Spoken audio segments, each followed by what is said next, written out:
Oi, gente, tudo bem? Oi, Américo, bom dia.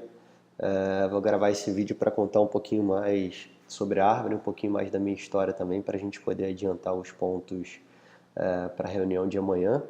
Tentar resumir aqui e fazer o mais rápido possível para tomar o mínimo de tempo do seu lado, tudo bem? Bom, eu sou o João, sou fundador aqui da Árvore. Te contar um pouquinho da minha história para você entender o que eu estou fazendo aqui hoje. Eu sou filho de uma professora. Meu pai, por outro lado, estudou só até o que seria hoje o Fundamental 1. E desde 14 anos ele vendia livros de porta em porta para ajudar na família, que são 11 irmãos. Quando eles estavam grávidos da minha irmã, que é um ano e meio mais velha que eu, minha mãe tinha 17 na época, eles resolveram abrir uma editora.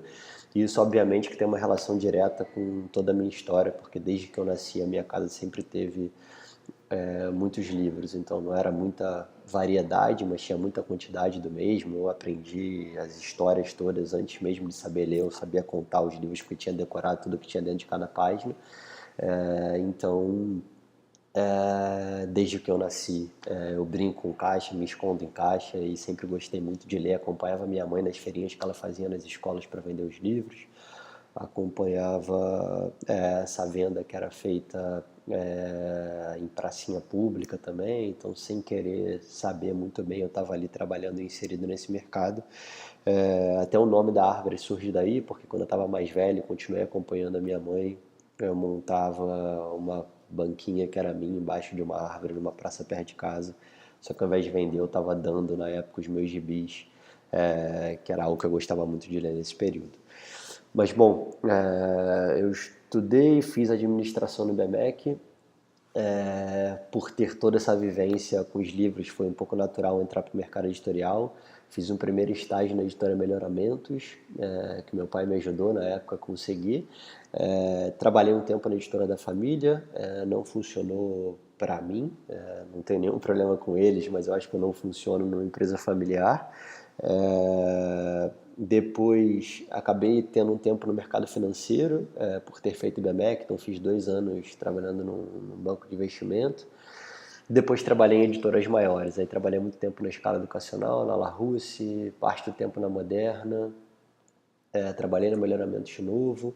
Então, a maior parte desse tempo eu acabei gerenciando o time comercial que visitava a escola, que era a equipe de divulgadores que você deve conhecer super bem, mas coordenando a equipe comercial no mercado privado em determinado período do ano, mercado público quando estava em período de PNLD.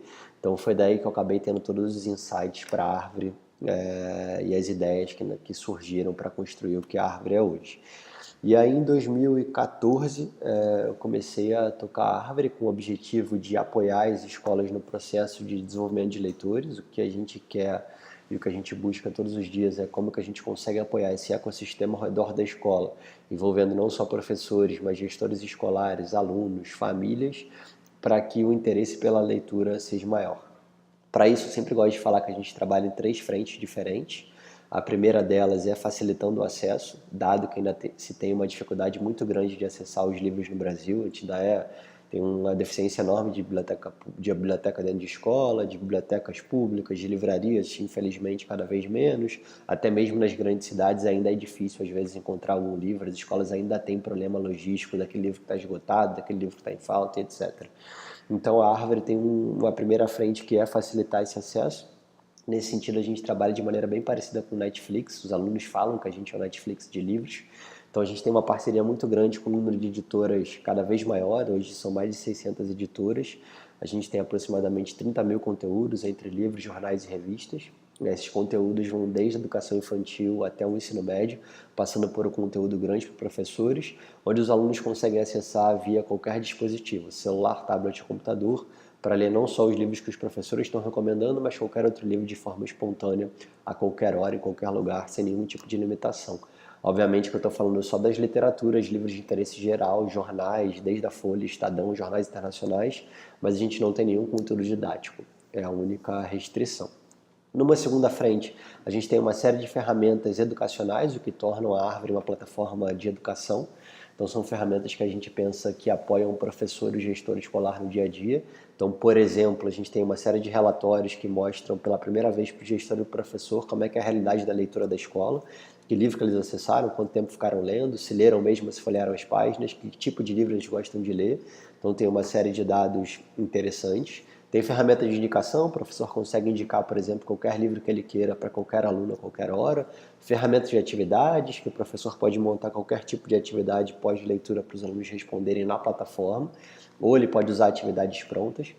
A gente acabou de construir uma série de sequências didáticas alinhada à BNCC, que já apoia o professor também na utilização da árvore no dia a dia. E a gente tem, numa terceira frente, obviamente, uma assessoria pedagógica, que a gente tenta fazer muito diferente do que eu tive de experiência na época de editora, mas é uma assessoria que cuida e tem o objetivo principal de formar esse professor para mediar a leitura e para despertar o interesse da leitura pelos alunos. Então a gente faz toda a formação inicial, capacitação, tira dúvida técnica, ajuda a escola a desenvolver um projeto de leitura que faça sentido, oferece uma série de projetos de leitura que são muito interessantes, que os alunos gostam bastante. Por exemplo, a gente teve recentemente um festival de curtas que os alunos produziam um filme a partir de um livro que eles leram, e a gente trouxe Wagner Moura como curador do festival. Ele apresentou como se fosse um Oscar para os alunos, os vencedores do projeto, do filme, na verdade. A gente teve a UCI Cinemas, que deu uma sessão de cinema para aquele filme vencedor. Então a gente faz uma série de projetos nesse sentido que fazem bastante sentido. Esse é um pouco de árvore. Como eu falei, a gente começou em 2014, a gente vem mais do que dobrando de tamanho todos os anos. Então, nosso modelo de negócios a gente faz um contrato com a escola, é só B2B, né? A gente faz um contrato com a escola e a gente cobra uma assinatura por aluno, a escola paga diretamente para a gente. A gente começou há 2 anos atrás, começar um modelo onde o pai paga diretamente para a gente. Esse modelo vem crescendo, a gente faz o contrato com a escola e o pai paga no primeiro acesso do filho, no cartão. Hoje isso representa 20% do nosso faturamento nesse ano. A gente, como eu falei, vem mais do que dobrando todos os anos. A gente fez, nos últimos anos, só para você ter uma ideia, 530 mil, depois a gente passou para 1,5. No ano passado a gente fez quase 4. Esse ano a gente vai fazer algo entre 7,5 e 8. E acho que é isso com relação ao crescimento. Somos 28 pessoas no time, divididos, né? A gente faz tudo por aqui, a gente não faz nada no campo, então até a venda é toda feita remota. Então a gente tem um time comercial, um time de comunicação, um time de sucesso do cliente, que a gente chama, mas que é essa assessoria pedagógica em conjunto, é sempre uma dupla em conjunto com alguém do comercial também. Time de tecnologia, que faz toda a plataforma aqui dentro. Um time de suporte que está dentro de comunicação, que faz toda a parte de chat, etc. E um time de conteúdo, que cuida da aquisição de conteúdo e relacionamento com as editoras. Essa é a parte que está relacionada dentro do time. Com relação às escolas, hoje a gente tem mais ou menos 300 e... mais ou menos não, sendo bem preciso que eu estou vendo aqui na minha frente, 358 escolas, de 22 estados, 148 cidades, 159 mil alunos. A gente tem, de média, no ano passado, 3,8 vezes mais leitura do que a gente teve no ano passado. Então, a gente vem, de fato, melhorando a quantidade de livros que esses alunos vão lendo. A gente teve 95% de renovação do ano passado para esse ano, quase 96%. Essa é a meta de novo para esse ano. E eu acho que é isso. Um desafio novo, só para colocar uma pimentinha na história que você deve ter lido, é que a gente está passando por um processo agora bem recente de aquisição / fusão. Então a gente está se juntando com um concorrente que é menor do que a gente, 3 vezes menor, mas que está em escolas que a gente não está. Eles trabalham só com jornal, eles produzem o seu próprio jornal para dentro das escolas, e é um modelo de negócio parecido, B2B, cobrando por aluno.